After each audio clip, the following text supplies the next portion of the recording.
विराम time news मध्ये मी कैलास सोनवणे आपले हार्दिक स्वागत करतो। सुरुवातीला पाहूया 24 तासातील ताज्या घडामोडी। धुळे शहरात एमआयएमचे आमदार फारुख शाह यांच्याकडून सुरू असलेले लँड जिहाद ताबडतोब थांबवण्याची भाजपची मागणी। देवपुरातील चंद्रोदय कॉलनी व वृंदावन कॉलनी येथे बंदिस्त गटारीच्या कामाचा माजी महापौरांच्या हस्ते शुभारंभ। बामणे येथील केशरानंद जिनिंग येथे शेतकऱ्यांना कामगंध सापळ्याचे वाटप तसेच शेतीनिष्ठ प्रगतीशील शेतकऱ्यांचा सन्मान। श्री शांतीनाथ दिगंबर जैन मंदिर ट्रस्टची वार्षिक सर्वसाधारण सभा संपन्न। आणि राज्याचे उपमुख्यमंत्री अजित पवार सोमवारी धुळे जिल्हा दौऱ्यावर। आता बातमीपत्र विस्ताराने। धुळे शहरात एमआयएमचे आमदार फारुख शाह यांच्याकडून सुरू असलेले लँड जिहाद ताबडतोब थांबवावे अन्यथा भाजपातर्फे मोठे आंदोलन छेडण्याचा इशारा भाजप धुळे विधानसभा संघटक अनुप अग्रवाल यांनी रविवारी पत्रकार परिषद घेऊन दिला आहे। धुळे शहरात एमआयएमचे आमदार फारुख शाह यांच्यातर्फे होऊ घातलेला लँड जिहाद ताबडतोब थांबवावा अन्यथा भाजपतर्फे मोठे आंदोलन छेडण्याचा इशारा भाजपचे धुळे विधानसभा प्रमुख अनुप अग्रवाल यांनी पत्रकार परिषद घेऊन दिला आहे। याबाबत त्यांनी शहरातील काही जागेंचा खुलासा केला आहे। त्यात फायनल प्लॉट क्रमांक 57 व 57B चे मूळ मालक मोहम्मद जमालुद्दीन हाजी होते। सन 1940 ते 1964 पर्यंत या जागेचा सर्वे नंबर 384 होता। सन 1964 ला जेव्हा टीपी स्कीम आली या जागेचा फायनल प्लॉट नंबर 57A व 57B असे दिले गेले। सन 1964 ला 57A वर बैलगाडी अँड पार्किंग व 57B वर पोलीस चौकीचे आरक्षण टाकण्यात आले। सदर पब्लिक आरक्षण असल्याने तत्कालीन नगरपालिका यांना जागा हस्तांतरित झाली। सदरील जागा नगरपालिका बरो यांना हस्तांतरित झाल्यावर मूळ मालक मोहम्मद जमालुद्दीन हाजी यांना नगरपालिकेतर्फे 11,411 रुपये जागेच्या बदली मोबदला देण्यात आला। आजच्या किमतीनुसार सदरील जागा ही जवळपास कोट्यवधी रुपयांच्या घरात आहे। मोहम्मद जमालुद्दीन हाजी मोबदला घेऊन अधिक मोबदल्यासाठी लवादात गेले। त्यावेळी लवाद श्रीरामपूर येथे व्हायचे। दिनांक 25/3/1983 ला श्रीरामपूर येथील लवादाने त्यांची अपील फेटाळली व सदरील जागा नगरपालिकेच्या नावाने राहू दिली। सन 2012 ला विकास आराखडा तयार झाला। त्यात फायनल प्लॉट क्रमांक 57A व 57B त्यात हाऊसिंग फॉर अर्बन प्युअर असे आरक्षण टाकले। तोपर्यंत सदरील जागा नगरपालिका बरोच्याच नावाने होती। दिनांक 5/7/2018 पर्यंत ही जागा मनपाच्या नावाने होती। दिनांक 6/7/2018 ला अचानक मनपाला कुठलेही समज न देता सदरील फायनल प्लॉट क्रमांक 57A वर इतर हक्कामध्ये सव्वल ट्रस्टी नियाज अहमद यार अहमद मौलवीवाडा ट्रस्टी म्हणजेच वक्फ बोर्ड यांचे इतर हक्कामध्ये नाव लावण्यात आले। दिनांक 5/9/2023 रोजी फायनल प्लॉट क्रमांक 57B या जागेतील साधारणतः 9,000 ते 9,500 स्क्वेअर फूट UDCPR सर्वसमावेशक आरक्षणाचा प्रस्तावच्या तरतुदीनुसार साबिर राबी अनवर शहा प्रस्ताव सादर केला। दिनांक 16/10/2023 रोजी साबिर राबी अनवर शहा यांनी दिनांक 5/9/2023 रोजी मनपाला दिलेला प्रस्ताव फेटाळला। मनपाला असे वाटले की कुठेतरी जागा हडप करण्याच्या बाबतीत हालचाली सुरू आहेत। दिनांक 9/10/2023 रोजी मनपाने भूमापन अधिकारी यांना पत्र दिले। कुठल्याही मनपाच्या जागेवर आमच्या परवानगीशिवाय कुठलेही नाव लावू नये, परंतु माझ्या माहितीनुसार भूमापन अधिकारी यांनी मनपाला कुठलेच समज न देता ही जागा परस्पर दिनांक 10/11/2023 ला 57B या जागेवरील मनपाचे नाव कमी करून त्यावर सौल ट्रस्टी नियाज अहमद यार मोहम्मद मौलवीवाडा ट्रस्टी म्हणजेच वक्फ बोर्ड यांचे नाव लावले। माझा ठाम आरोप आहे की चुकीच्या पद्धतीने नाव लावून घेण्यामध्ये आमदार फारुख शाह यांचा हात आहे। दिनांक 16/11/2023 ला साबिर राबी अनवर शाह यांनी पुन्हा सुधारित प्रस्ताव सादर केला की वक्फ बोर्डाने आम्हाला फायनल प्लॉट क्रमांक 57B या जागेतील साधारणतः 9,000 स्क्वेअर फूट जागा 30 वर्षाच्या कराराने दिली आहे व सदरील जागेवरील हाऊसिंग फॉर अर्बन प्युअरचे आरक्षण कमी करून त्यावर रहिवास करून मिळावे। दिनांक 12/12/2023 रोजी मनपाने साबिर राबी अनवर शाह यांना दिलेला दिनांक 16/11/2024 चा प्रस्ताव पुन्हा फेटाळला। दिनांक 21/12/2023 रोजी सौल ट्रस्टी नेहाम अहमद यार मोहम्मद मौलवीवाडा ट्रस्टी म्हणजेच वक्फ बोर्ड यांनी परस्पर आपले नाव लावल्यामुळे मनपाने जिल्हा अधीक्षक भूमी अभिलेख धुळे व उपविभागीय अधिकारी धुळे यांच्या कोर्टात अपील दाखल केले की वरील नाव कमी करून पुन्हा मनपाचे नाव लावावे, परंतु तेथे आमदार शाह यांनी दबाव तंत्र वापरले। दिनांक 5/4/2023 रोजी उपविभागीय अधिकारी तत्कालीन राहुल जाधव यांनी मनपाच्या विरोधात निकाल दिला, परंतु जिल्हा अधीक्षक भूमी अभिलेख यांच्या कोर्टात सदर प्रकरण आज पावित अनिकाली आहे। विरोधात निकाल लागल्यामुळे धुळे मनपाने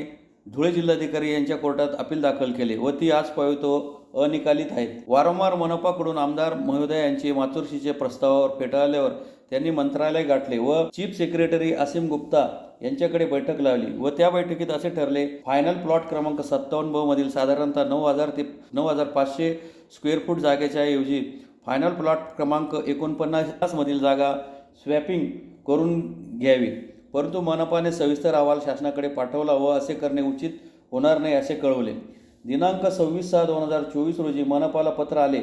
सौल ट्रस्टी नियाज अहमद, यार अहमद, मौलवीवाडा ट्रस्टी म्हणजेच वक्फ बोर्ड यांची मागणी असलेली 57 जागेत साधारणतः 9,000 ते 9,500 स्क्वेअर फूटची जागा हाऊसिंग अर्बन प्युअरचे आरक्षण बदलून रहिवास वापरासाठी महासभेचा ठराव, मोजमाप, हरकती, गॅझेट इत्यादी शासकीय पूर्तता करून शासनाला प्रस्ताव सादर करावा. परंतु मनपात हे चुकीचे होत आहे म्हणून टाळाटाळ करण्यात येत होती. आमदार साहेबांना याचा राग आला व ते पुन्हा मंत्रालयात गेले.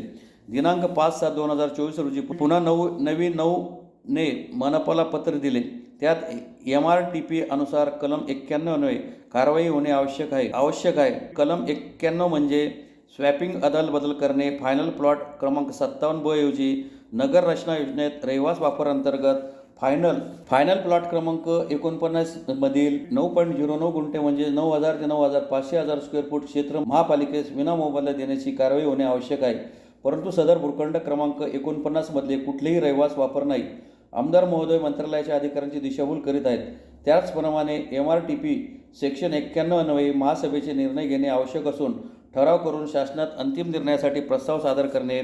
MRT कलम 37 अन्वये योजनेतील फेरबदल त्यावर शासनाकडून गुणवत्तेनुसार निर्णय घेण्यात येईल असे कळविले. शासनाच्या या पत्रानंतर मनपाने दिनांक 25/7/2024 रोजी महासभा घेतली व शासनाच्या आदेशाप्रमाणे व आमदार फारुख शाह यांच्या दबावात ठराव पारित केला.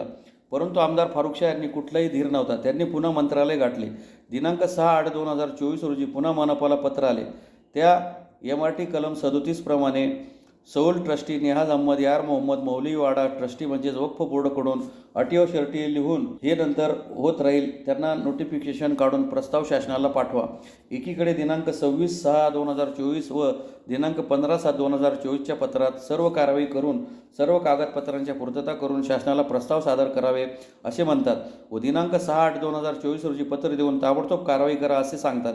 एवढी घाई का? यांच्याने हे सिद्ध होते की आमदार फारुख शाह यांचा प्रचंड दबाव मंत्रालयाच्या अधिकाऱ्यांवर आहे. त्यांना आमदारकी जायची भीती असल्याकारणाने कोट्यवधींची जागा गिळकृत करायची आहे. आमदार फारुख शाह यांची ही दादागिरी सुरू असून जी सदर मागणी करत असलेल्या जागेची किंमत कोट्यवधी रुपयांमध्ये आहे. आमदारकी जनतेच्या सेवेसाठी असते, स्वतःचे घर भरून जनतेचे पैसे लाटण्यासाठी नसते. आजच वृत्तपत्रांमध्ये त्या जागेविषयी हरकती मागवण्यात आल्या.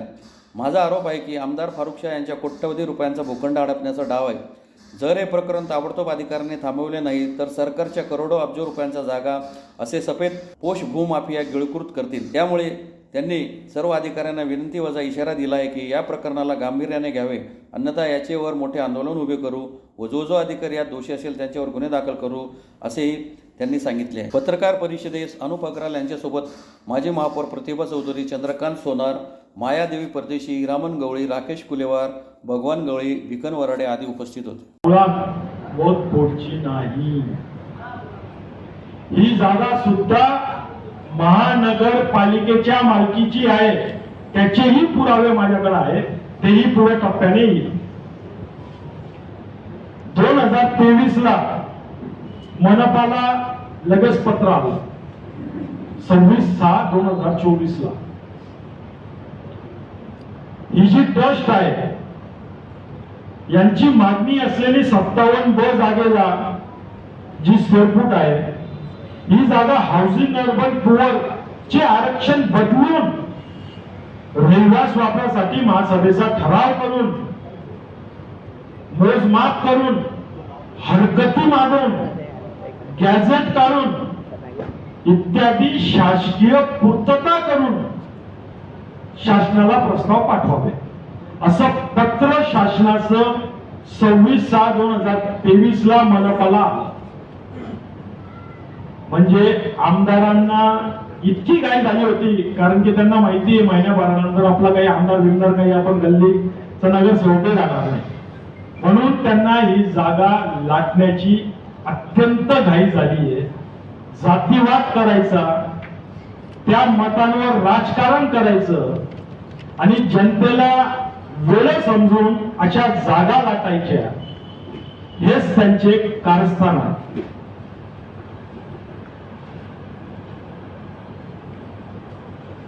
परंतु मनपाने वरिष्ठांना हे कळवलं का अशा प्रकारे ही जागा आपल्याला देता येणार नाही. त्याचा राग आला आमदारांना.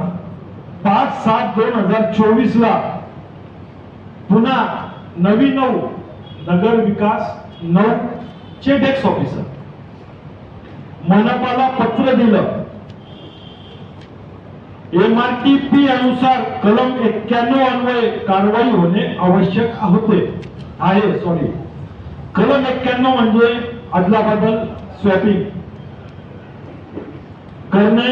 फायनल प्लॉट क्रमांक 57 ब ऐवजी नगर रचना योजनेत रहिवास वापर अंतर्गत फायनल प्लॉट क्रमांक 49 मधील 9.09 गुंठे म्हणजेच 9 ते 9.5 हजार स्क्वेअर फूट जागा महापालिकेस विना मोबदला देण्याची कारवाई होणे आवश्यक आहे. सदर भूखंड क्रमांक 49 मध्ये कुठलेही रहिवास वापर नाही, तर ते अदलाबदल कसे होऊ शकते? जर त्या भूखंडामध्ये रहिवास वापरच नाही तर ते कसे अदलाबदल होऊ शकते? म्हणजेच आमदार महोदयांनी मंत्रालयाच्या सर्व अधिकारांच्या दिशाभूल करून ठेवल्या आहेत. त्याप्रमाणे MRTP सेक्शन 91 अन्वये महासभेने निर्णय घेणे आवश्यक असून ठराव करून शासनाला अंतिम निर्णयासाठी प्रस्ताव सादर करणे. धुळे शहरातील देवपुरातील चंद्रोदय कॉलनी व वृंदावन कॉलनी येथे बंदिस्त गटारीच्या कामाचा शुभारंभ माजी महापौर प्रतिभा चौधरी यांच्या हस्ते संपन्न झाला. धुळे शहरातील देवपुरातील चंद्रोदय कॉलनी वृंदावन कॉलनी येथे बंदिस्त गटारीच्या कामाचा शुभारंभ माजी महापौर प्रतिभा चौधरी यांच्या हस्ते संपन्न झाला. शहरातील चंद्रोदय कॉलनी वृंदावन कॉलनी येथे गेल्या 9 वर्षापासून बंदिस्त गटारी नव्हत्या. यामुळे परिसरातील नागरिकांनी तत्कालीन महापौर प्रतिभा चौधरी यांना सदर भागात बंदिस्त गटार करण्याबाबत मागणी व निवेदन दिले होते. सदर नागरिकांना प्रतिभा चौधरी यांनी शब्द दिला होता की तुमचे काम 100% मार्गी लागेल. सदर भागात प्राध्यापक, डॉक्टर, इंजिनियर, वकील, व्यापारी असा वर्ग राहत असून ते सर्व मनपाकडे वेळेवर कर भरणारे नागरिक आहेत. सदर भागात गटारीची समस्या फार मोठी होती. येथे गटार नसल्याने नागरिकांना स्वखर्चाने शोषखड्डे करावे लागत होते. तसेच दर 4 ते 6 महिन्यात सदर शोषखड्डे भरले की पुन्हा त्यावर हजारो रुपये खर्च करावा लागत होता.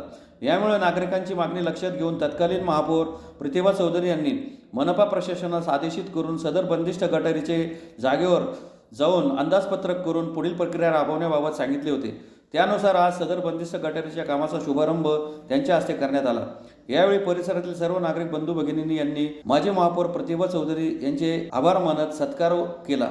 यावेळी चंद्रोदय कॉलनी आणि वृंदावन कॉलनी परिसरातील प्राध्यापक MD सूर्यवंशी, प्राध्यापक Atul Patil, MS Suryavanshi, doctor Mukesh Suryavanshi, Chandrashekhar Vibhandik, Anil Jagtap, Satish Baviskar, SU Patil, Shyam Mahajan, प्राध्यापक निलेश पाटील, नामदेव जाधव, कुणाल मोरे, किरण देशमुख यांच्यासह परिसरातील सर्व नागरिक मोठ्या संख्येने उपस्थित होते. आमच्या चंद्रोदय व वृंदावन कॉलनी परिसरामध्ये एक आनंदाचा क्षण आलेला आहे. मागील गेल्या 10 ते 15 वर्षापासून आमच्या या कॉलनी परिसरामध्ये ड्रेनेज लाईनीचा फार मोठा अभाव होता आणि याच्यामुळे आमच्याकडे शोषखड्ड्यांचं प्रमाण खूप जास्त असल्यामुळे वर्षातनं दोनदा लोकांना आर्थिक दुर्गंध हा फार मोठ्या प्रमाणात होत होता. परंतु या धुळे जिल्ह्याच्या महापौर माननीय सन्माननीय श्री प्रतिभाताई चौधरी ज्या या पदावर महापौर म्हणून विराजमान झाल्या, त्यावेळेला आम्ही या कॉलनी परिसरातील लोकांचं एक शिष्टमंडळ मॅडमांना आम्ही भेटायला गेलो.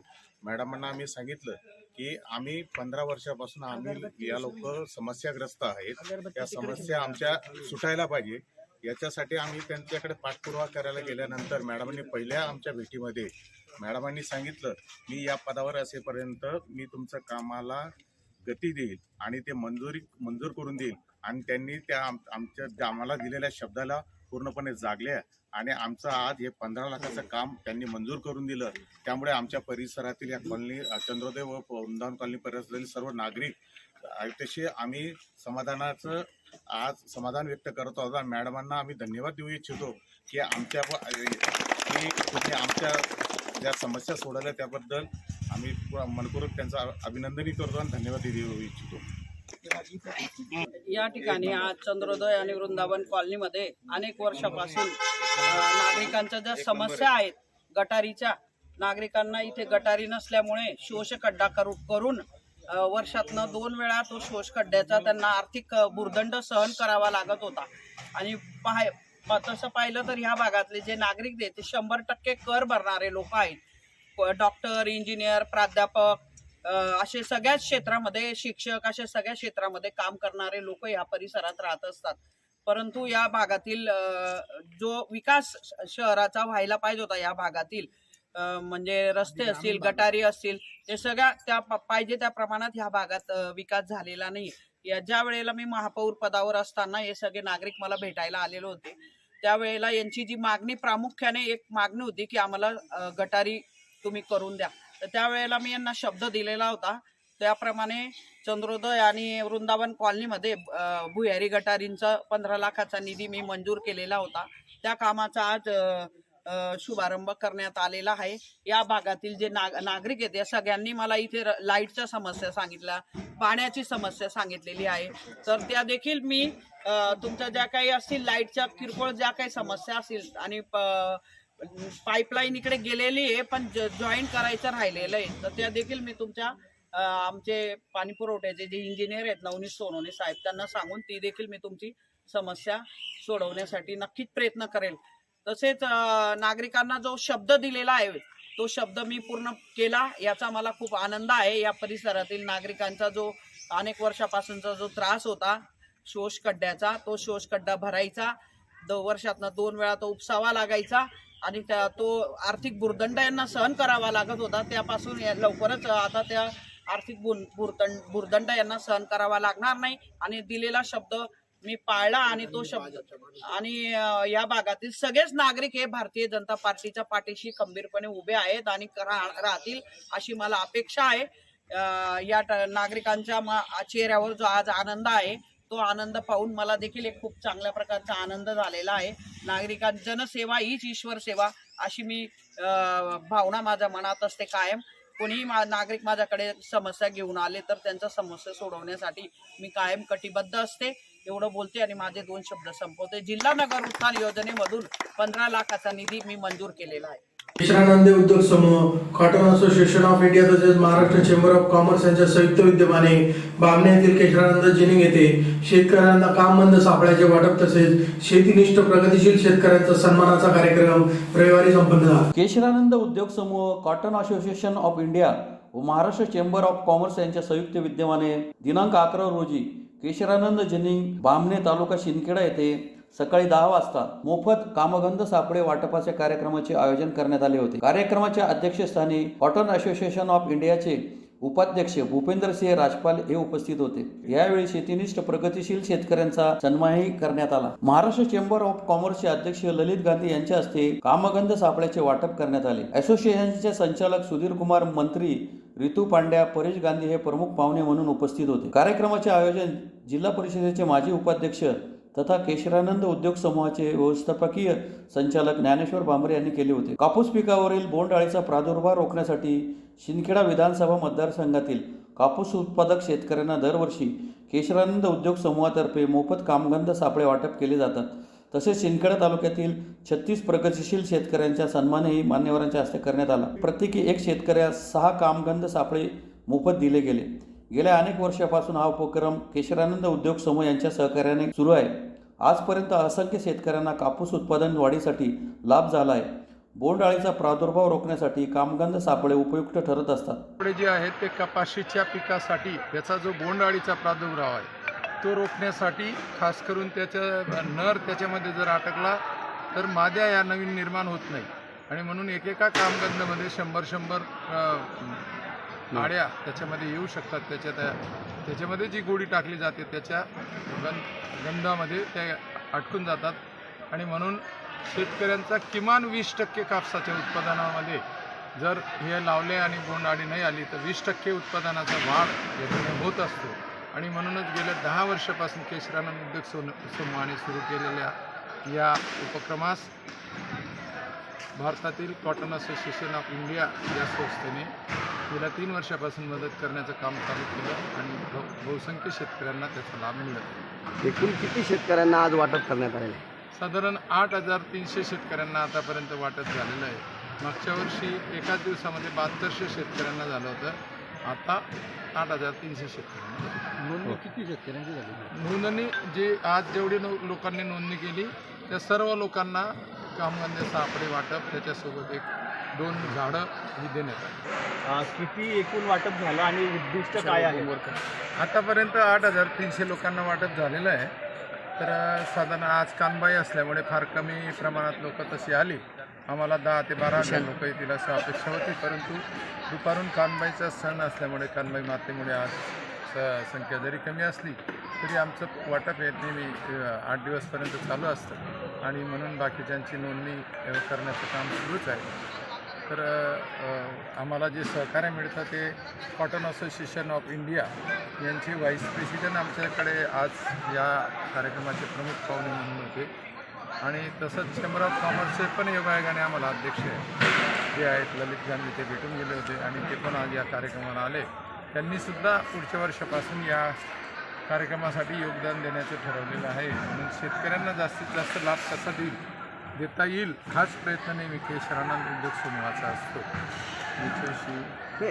धुळे शहरातील साखर रोडवरील शांतीनाथ नगरातील श्री शांतीनाथ दिगंबर जैन मंदिर ट्रस्टची वार्षिक सर्वसाधारण सभा रविवारी ट्रस्टचे अध्यक्ष विजय जैन यांच्या अध्यक्षतेखाली संपन्न झाली. धुळे शहरातील साक्री रोडवरील शांतीनाथ नगरातील श्री शांतीनाथ दिगंबर जैन मंदिर ट्रस्टची वार्षिक सर्वसाधारण सभा शांतीनाथ नगरातील जैन भवन येथे ट्रस्टचे अध्यक्ष विजय जैन यांच्या अध्यक्षतेखाली रविवारी संपन्न झाली. सभेत मागील वार्षिक सभेचे इतिवृत्त वाचून कायम करणे, न्यासाच्या पूर्ण झालेल्या कामकाजास आर्थिक वर्षाच्या जमा खर्चास मंजुरी देणे व ऑडिटरची नेमणूक करणे, वर्ष 2024-25चे अंदाजपत्रक मंजूर करणे, पर्युषण पर्वाच्या संभाव्य खर्चास मंजुरी देणे, भंडार व्हेरिफिकेशनला मान्यता देणे, जैन भवनविषयी चर्चा करणे, कार्यकारिणीचा कार्यकाळ पूर्ण झाल्यामुळे जुन्या संचालकांचा राजीनामा स्वीकारून नवीन कार्यकारिणीच्या संचालकांची निवड करून त्यांना पुढील कार्यभार सुपूर्द करणे आदी विषयांवर चर्चा होऊन त्यावर निर्णय घेण्यात आला. अध्यक्षांच्या परवानगीने आयत्या वेळी येणाऱ्या विषयांवरही चर्चा झाली. त्यावेळी ट्रस्टचे अध्यक्ष विजय जैन, सचिव तसेच संचालक मंडळ मोठ्या संख्येने उपस्थित होते.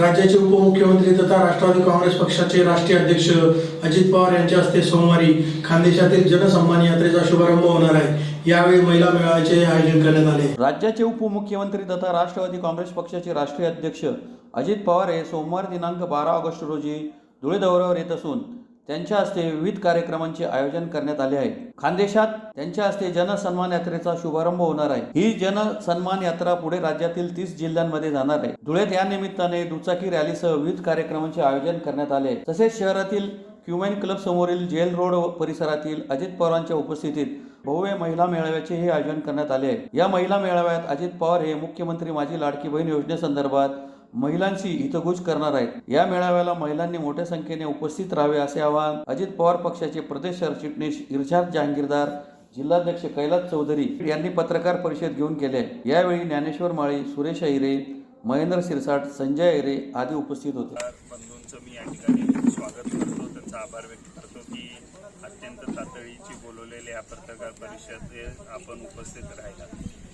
जसं आपल्याला आता साहेबांनी सांगितलं की आदरणीय अजितदादा पवार हे 8 जुलैपासून जनसन्मान यात्रा घेऊन उत्तर महाराष्ट्रात सुरुवात झाली. त्याची नाशिक जिल्ह्यापासून नाशिक, अहमदनगर करत आता ते उद्या खानदेशात येत आहे.